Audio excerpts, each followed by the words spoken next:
People always complain about the fact that they never make enough money, especially when you're 20 years old. Here's the answer. Work more. Like, don't have a 5-day work week. Don't do vacations until you're richer than I am. Get up every day. Do lots of work every day. Always outreach. Always go further. Always test the walls. Then come back in, retool, make it more pliable, be more flexible, and then go back out there in the marketplace. I mean, I literally don't carry a watch around. It's not about the time. It's about the work, no matter how much time it takes. When I first came to America, of course, I couldn't speak any English. And I went to see Pinocchio. I thought the music was great, and this little puppet boy, I immediately connected to him, this Pinocchio kid. All of a sudden, this little cricket, this Jiminy Cricket character, comes in like the Messiah and looks at the movie screen and starts singing When You Wish Upon a Star. Your dreams come true. I thought he was singing to me.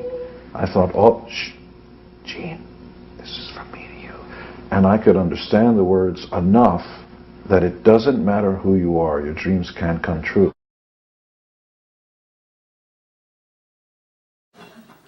Because you want inspiration, look to your mother.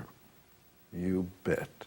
Don't listen to the self-help gurus and the people stuff, even though I get paid a lot of money to do this stuff myself. Turn around and look at your mom. That's the most inspiration. That's the reason you should go out there and strive.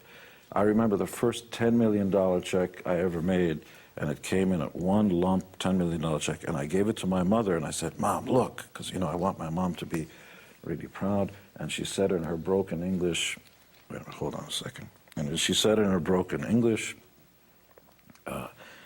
wonderful, because that's, you know, she's Hungarian.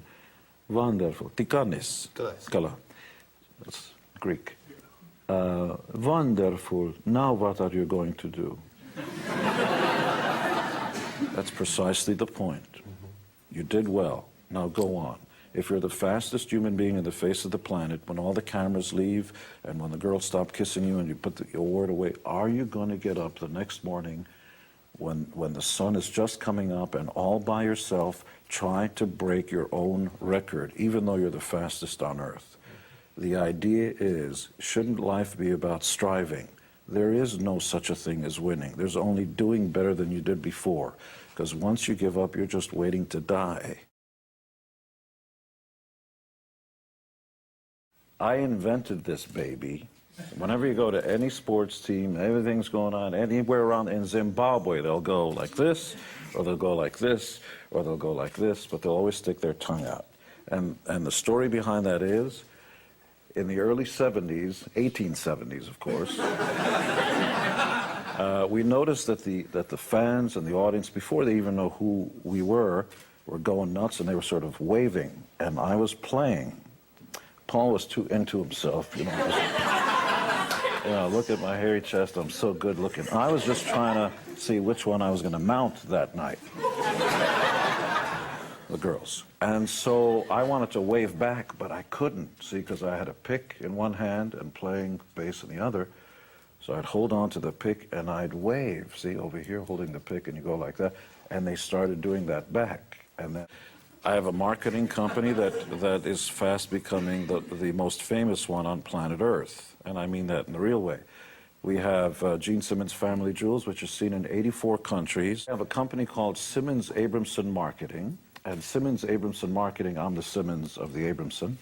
We don't have offices. We hardly have staff. We have one guy who works for us, and yet we move mountains. We are the worldwide branding, marketing entity of the IndyCar series, including the Indy 500. I'm the genius who thought of the I Am Indy campaign, because I love the way I feel when I get behind the wheel. I am Indy. The guy who co-wrote the song with me is a Canadian named Bag, who was signed to my Simmons Records label prior. And we also handled Find.com, lots of big stuff. And we also handled Frank's energy drink, Frank Stronach's energy drink. And therein lies, and we also went to China on some real estate ventures. And KISS, of course, is celebrating its 35th anniversary, baby. Whenever I've trusted the instincts of other people, I lose. I discovered Van Halen.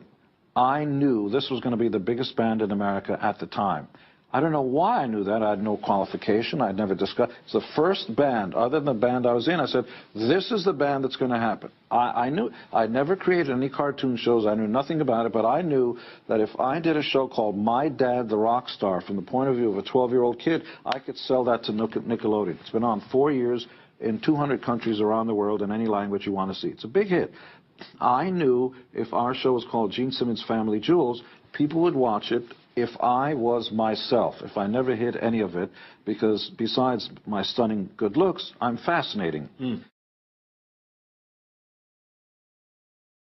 Money is the gauge. You're an athlete, here are the judges, you'll jump on your heel to do all this kind of stuff, and then when you're done, judges hold up numbers. Well, it's not about numbers. Actually, it is. It's the gauge. It's one gauge of how you do well in life. And it's a gauge for acceptance, in a sense. Well, it's a gauge for how the rest of them think you're doing, because they're willing to give you their hard-earned money for what you do. George, look at you. You're here.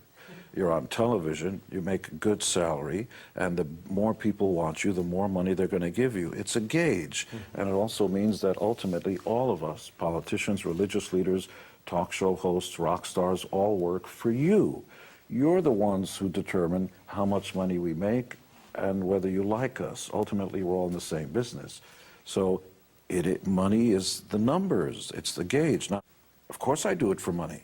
You know, like, here's what I ask you, just hypothetically. And that is that when we look at the salt of the earth, the people who till the soil, and now that's the salt of the earth. These people go to work every day and pick up our garbage, and they build the highways, and they don't really like their jobs. But they do it for the salary at the end of the week. In other words, they only do it for the paycheck. Why is that any different than what I do? Like, why the idea that you have to love what you're doing? Who said that? Who says you got to love what you do? Here's what you've got to love. No, of course, but you're blessed, you're privileged. You can't just go to planet Earth, okay? Go and pick and love what you do. Who's going to build the highways? Who's going to pick up your garbage? Who's going to do that stuff? Who's going to build the cars that you drive? You know, the rivet, 10 million rivets. That's all that guy does. That's the salt of, those are the ethical, moral, that's the backbone. Most of the people on the face of the planet go to work at jobs they don't necessarily like. The reward is the check at the end of the week. By the sweat of your brow in return for, I'm the salt of the earth. I do it for money, baby. That's why the Simmons Records label, I own the trademark. It's the money bag sign. I know on one hand, I'm nowhere near as good looking as I think I am, but because I'm delusional about it, I'm fearless. I can talk without hemming and hawing. I can look at you in the, I can walk in. I'll walk in with Brad Pitt. I don't care who the guy is, much better looking than I am. I his girlfriend that night. It is that will, that strength that actually makes things happen. It's not whether or not you actually have the good. It starts with will.